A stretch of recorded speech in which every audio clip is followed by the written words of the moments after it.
Uh, as you have just witnessed, I have filed I filed my certificate of candidacy for president just now. Uh, so I guess that makes it all official. May we know if you have a running mate and if you're fielding a full slate? And also, sir, you're the third aspirant with the family name of Marcos to file for the presidential elections. Yeah. What do you plan to do about the other two candidates, sir? Okay. Well, right now, from the part I filed under Partido Federal ng Pilipinas, and as of now, we have not, no one has filed for vice president under PFP. And I'll be very candid with you. The reason why that is that the original plan was for us to adopt PRRD for our vice presidential candidate. Pero sa mga nangyari noong nakaraang Sabado, nagbago lahat ng plano. Kaya't ngayon, nagkukonsulta kami, yung partido, at syempre lahat ng ating mga ibang kasamahan na kung anong dapat gawin and what do we do now. And so that is where it is.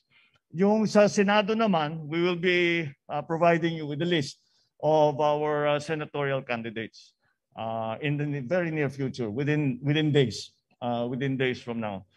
Kung mapupuno ang yung 12 na punong slate, I cannot say for sure yes, but at the very least, siguro we will field 7, 8, maybe 9 candidates at the very least.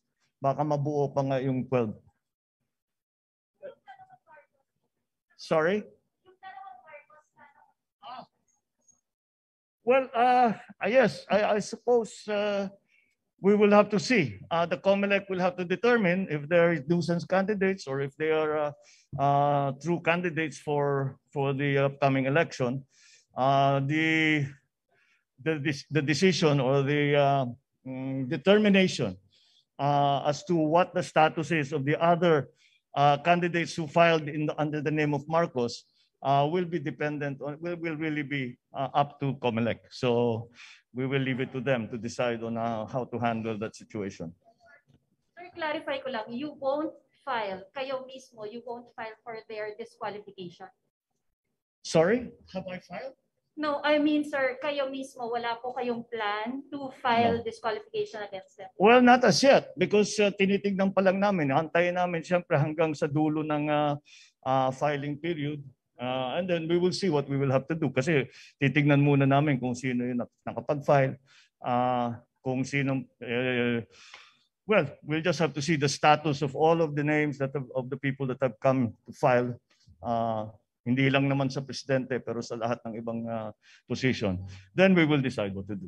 Sir, I would just like to ask, are you able to tell us yung pinag-usapan nyo ni Mayor Sara?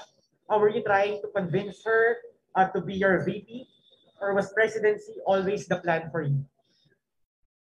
Well, very early on, we talked about it. Yung very much publicized, yung pinuntahan namin siya bago nung birthday niya. We talked about politics but no specifics. And since then, hindi na kami nag-usap sa specifics. Yung mga ganyang klaseng usapan, ikaw mag-presidente, ako mag-vice, ikaw mag-vice, ako mag-president. Wala kaming hindi na umabot yung usapan namin sa ganun. Sir, are you considering Senator Bongo as your VP? Are you considering Senator Bongo as your VP? Paano yun? Bong to the third power.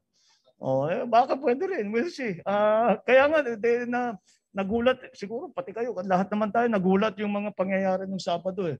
So we still have to determine what the effects of all of that will be, not only on me, but also the rest of the candidates in our party specifically. Yeah. So ano pong mangyayari doon sa motion for reconsideration ninyo for the VP protest? Is that considered withdrawn with your filing of COC? I believe the Miriam doctrine is when you take your oath that you abandon. Rather, it becomes smooth. The protest becomes smooth after the election when you have won your position and you take your oath. And last question, and this is from our reporter covering you, are you willing to accept more media interviews where you can be asked about your father's martial law? I have never refused any interview on any basis whatsoever. I don't know where that's coming from. When have I refused to answer questions about anything? So if we ask Hosanna for an interview with you, you would accept? Well, my comment to other people always is, if you have something new to ask me, mahirap naman if we will be having the same conversation I've been having for 35 years. But of course, I do not know where that comes from. I have never turned down an interview. I have never specified the subjects that we have to talk about. Well, sir, we'd just like to ask you about, for instance, your conviction of your mother for 7 counts of graft. I You don't. and your siblings were named beneficiaries of Oh, not. foundations. I misunderstood. Not here and now.